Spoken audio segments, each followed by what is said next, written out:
I had so many things I was prepared to say today, whether it was talking about, just as I read, the importance of equity and inclusion, whether it was, quoting Bible verses of my own, since I grew up in a Christian school and I went to Bible school where it taught me about love and acceptance. It taught me about not judging my neighbor or casting out any judgment about sins, lest I had not sinned myself, and we have a million sins in the Bible. But really, I don't feel like I had to, because our community showed up today. And whether it was our community members, our educators, or our students, they resoundingly, the people who live in our community, talked about the value of this.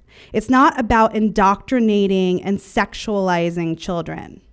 Talking about inclusive schools where everyone matters and feels welcome is the most important thing when you talk about education. You can sit here every single day and say, just teach writing and teach English, but if you've gone to any educational training, it's about the holistic child. And if children feel like they're afraid to be their authentic selves, or they can't express themselves because somebody's going to hurt them or call them a name or cast them out, they're not going to be focused on their math problem, their reading problem. They're not going to succeed. And I can give you personal accounts from my own experience of growing up in a different time with my friends who were queer or gay, and their experiences of how horrible school was for them.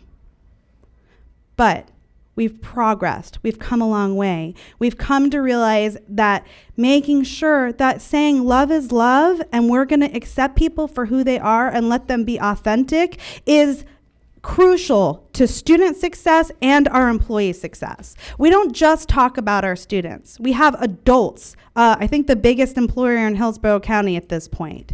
And it's not 7% of the population who identify as LGBTQ+. It's your friends, it's your neighbors. And if you have a bunch of children, it's probably one of your children.